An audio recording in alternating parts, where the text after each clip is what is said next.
자, 여러분, 영어 공부하기 쉽지 않으시죠? 저도 한국에 살 때 영어 공부가 왜 이렇게 안 되나 싶을 정도로 힘들었습니다. 특히 하루에 단어들 50개씩 외우기 같은 것들을 하는 게 시험 때만 외워지고 그 당시에는 도움이 되었지만 막상 실생활이나 제가 원하는 공부할 때 크게 도움이 되지는 않았던 것 같습니다. 제가 공부할 때 어려웠던 것은 단어 외우기에서 처음 보는 단어의 의미를 한국어로 해석해서 머릿속으로 연결 지어서만 외우려 했기 때문에 힘들었는데요. 물론 이런 방식으로 잘 외워지는 관해형의 사람들도 있지만 저는 돌이켜 생각해보면 운해형이었던 것 같습니다. 제가 단어들을 외우는 방식을 바꾼 것 중 하나가 바로 플래시카드를 이용하는 방법이었는데, 플래시카드에 연상되는 이미지를 포함시키고 그렇게 만든 플래시카드들을 어원으로 정리해 보았던 것도 크게 도움이 되었던 것 같습니다. 그래서 새로운 마인드맵 정리 방식의 플랫폼인 스크린탈에서 간략하게 정리를 해보았는데요. 앞선 영상에서는 스크린탈이 어떤 서비스이며 어떻게 작동하는지 대략적으로 살펴보았다면, 이번 영상에서는 스크린탈에서 어떻게 정리할 수 있는지, 또 이를 어떻게 활용하실 수 있는지 정리해 보았습니다. 우선 스크린탈 사용법을 다시 간단하게 말씀드리면, 스크린탈은 큰 보드에 포스트잇을 붙여나가는 개념을 갖고 있습니다.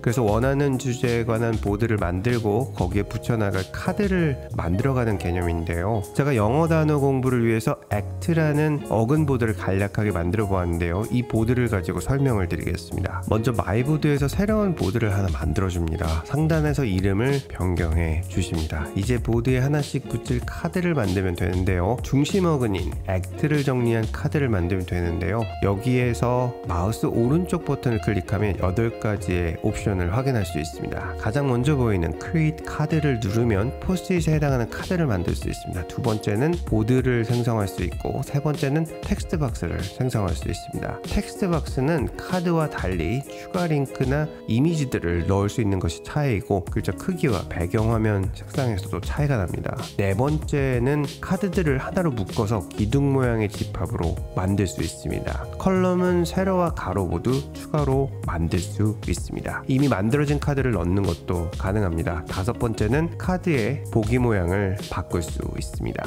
여섯 번째는 연결된 링크를 모두 펼쳐서 볼 수 있습니다. 이 기능은 추후에 링크가 복잡하게 얽히는 경우 유용하게 사용할 수 있습니다. 일곱 번째는 스크린 사이즈에 맞게 보드 내용의 크기를 정렬합니다. 그리고 마지막 여덟 번째는 보드의 모든 내용을 지우는 기능으로 해당 기능을 사용할 때는 다시 한번 물어봅니다. 그럼 이 보드의 핵심 카드인 어근 액트 카드를 살펴보면 간략하게 내용을 정리해 두었습니다. 액트는 do와 유사한데 한글로 보면 do는 행동이고 act는 행위, 즉 의도하는 행위를 말하기 때문에 의도의 의미를 인식시켜 줄 수 있는 뇌사진을 포함시켰습니다. 이러한 사진을 추가하기 위해서는 카드에 슬래시를 누르면 메뉴가 나오게 됩니다. 자, 보시면 다양한 옵션이 있는데요. 온라인상에 있는 이미지를 사용하는 경우에는 Add Image from Link를 이용해서 구글 이미지 등을 활용해서 해당 이미지의 주소를 붙여넣기해서 연동할 수 있습니다. 스크린탈 카드에는 이미지, PDF, 유튜브, 비메오 링크, 트위터 링크와 기타 파일을 업로드해서 사용할 수 있습니다. 카드 내용을 보기 위해서는 카드를 더블 클릭하면 되고, 한 번 클릭하는 경우에는 카드에 연결된 링크 찾기, 카드 다른 형식으로 바꾸어 보기, 색상 변경, 복제, 수정, 최대한 화면으로 키우는 집중 모드를 사용할 수 있습니다. 그리고 하단에는 연결된 링크들을 확인할 수 있고, 해당 링크를 누르면 연결된 카드를 바로 볼 수 있습니다. 자, 오른쪽에 액트 연관 단어들을 카드로 만들어 보았는데요. 먼저 액터, 연기자죠. 쉬운 단어지만 연상 기억을 위해서 해당 이미지를 링크해 주었습니다. 원하는 카드를 만들고 PDF 파일로 다운로드 할 수도 있는데, 아쉽게도 한글은 깨지는 현상이 발생합니다. 스크린탈은 현재 오픈 베타 서비스 중이기 때문에 정식 오픈 이후에는 문제없이 작동할 것으로 기대합니다. 카드 작성 이후에는 카드를 한번 클릭하면 카드 4곳에서 점 모양이 활성화되어서 이를 드래그하면 다른 카드에 쉽게 연결할 수 있습니다. 연결된 링크는 카드 하단에 자동으로 나타나고, 이를 클릭하면 해당 카드를 바로 볼 수 있습니다. 액티브와 반대말인 인액티브도 연상하기 쉽게 이미지를 넣어주었고 예문을 만들어 주었습니다. 이어지는 액션, 액추에이터 비슷한 방식으로 만들어 보았습니다. 있습니다. 외부 정렬 모양에서 정렬을 잘하기 위해서는 카드 바깥쪽 보드 화면에서 드래그를 하면서 정렬을 원하는 카드들을 선택해보면 상단에 추가 메뉴가 나오는데, 여기서 네 번째 버튼을 사용해서 상하, 좌우 정렬을 할 수 있습니다. 추가로 이런 식으로 하나의 단어군을 만들게 되면 이후에 이를 선택해서 또 하나의 보드를 만들 수 있고,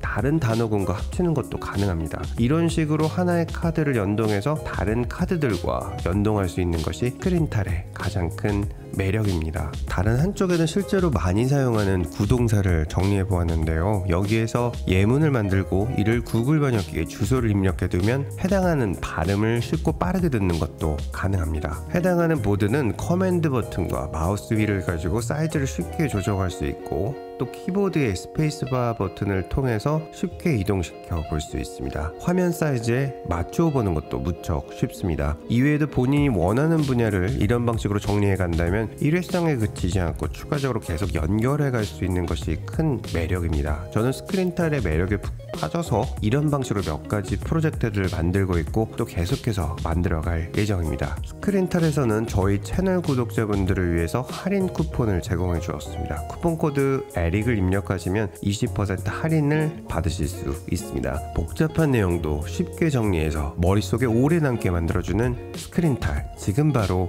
시작해 보시길 바라겠습니다. 영상 시청해주셔서 감사드립니다. 보스턴에서 루트9이었습니다.